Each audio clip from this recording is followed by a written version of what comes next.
ሰላም ውድ ተመልካቾች እንዴት ናችሁ? እንደምን አላችሁ? ወሳኝ የሆነ መረጃ ይዤላችሁ መጥቻለሁ። ይህ መረጃ የብልጽግና ማን ነው ካላችሁ ጨፍጫፊነት፣ የጨፍጫፊነት ምሳሌ፣ የጨፍጫፊነት ታሪክ ያለው አብይ አህመድ ነው። በዚህ መንገድ የአማራ ርስቶች እየተወሰዱ እየተሰረቁ የአማራ በማንነታቸው ብቻ አማሮች እየተጨፈጨፉ አሁንም በአማራ ውስጥ የአማራን ትግል የፋኖ ትግል ምክንያታዊ አይደለም የሚል እንደነ ደመቀ መኮንን አይነት አለ፣ እንደነ ደመቀ ዘውዱ አይነት አለ። ደመቀ መኮንን ያን ሁሉ አመት ቃል ገብቶ ከአብይ ጋር ተሰልፎ አማራ ሲጨፈጨፍ እስካሁን አንድ ነገር ያለው የለም።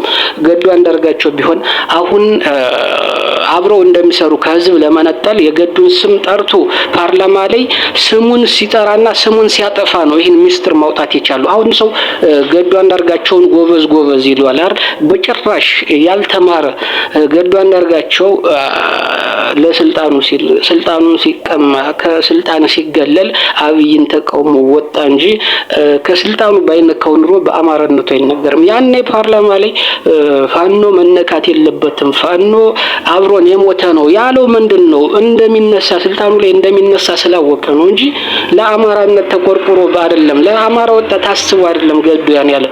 ይህም ደግሞ ማሳየው ምንድነው? ያኔ ጀምሮ አይደለም ያኔ ከኢትዮጵያ እንደወጣ ጀምሮ አሜሪካ እንደገባ ጀምሮ የፋኖን ትግል በበርካታ ሁኔታዎች ማገዝ የሚችሉ አለ። በተለይ በሚዲያው ላይ በፕሮፓጋንዳው ላይ በጣም ተቀባይነት የውጭ ጉዳይ ሚኒስተር ሆኖ እስከሰራ ድረስ አማካሪውም እስከነበረ ድረስ በርካታ ሚስጥሮች አሉ። በርካታ ጊዜያትን አብረው አሳልፈዋል። በርካታ አሁን ፓርላማ ላይ እሱን ወደ ኤርትራ ልኬዋለሁ እሱ መመስከር ይችላል ማተብ አለው እስኪልበት ቀን ድረስ ምንም ነገር አልለፈለፈም፣ ምንም መረጃ አልወጣም። ይሄ እንግዲህ ምንድነው አድርባይነቱን የሚገልጸው።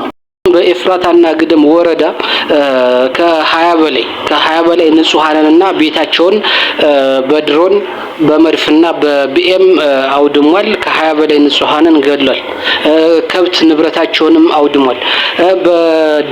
በደቡብ ወሎም እንደዛው በደቡብ ወሎ በወግዲ ወረዳ ከ100 በላይ ንጹሃን በጨፍጫፊው ስራ ተጨፍጭፈዋል። ንብረታቸው ከ40 በላይ ያባወራ ቤቶች ወድሟል። ከ40 በላይ ያባወራ ቤቶች ወድመዋል። በወግዲ ወረዳ ደቡብ ወሎ ብቻ ከ40 በላይ ያባወራ ቤቶች ወድመዋል። መኖሪያ ቤቶች ማለት ነው። በርካታ እንስሳቶች አብረው ተቃጥለዋል። ከ100 በላይ ንጹሃን ተገድለዋል። 11ኛ ዕዝ በጀነራል አድማሱ አለሙና በጀነራል ዘውዱ ሰጣርጌ ነው። በጀነራል አድማሱ አለሙና በጀነራል ዘውዱ ሰጣርጌ የሚመራ የ11ኛ ዕዝ ነው። እንግዲህ በዚህ በሶስቱም ቀጠና ተሰልፈው እንግዲህ ይህን ሁሉ ንጹሃን ጎጃም ላይ በጣም የሚያሳዝን አደጋ አድርሷል። የሚያሳዝን ጭፍጨፋ ነው የጨፈጨፈው። ሸዋ ላይም እንደዛው ሰሜን ሸዋ ላይ በኤፍራታና ግድም ወረዳ በርካታ ከ20 በላይ ንጹሃን ተጨፍጭፈዋል። ሀብት ንብረታቸው ወድሟል። በደቡብ ወሎ ወግዲ ወረዳ ከ100 በላይ ንጹሃን እነዚህ ከ100 በላይ ንጹሃን ከ40 በላይ በደቡብ ወሎ ወግዲ ወረዳ ውስጥ ብቻ ማለት ነው ከ40 በላይ ያባወራ ቤቶች ወድመዋል። በርካታ ለማየት እንኳን የሚሰቀጥጥ በዚህ መልኩ ቤታቸው ሀብት ንብረታቸው ወድሟል ማለት ነው።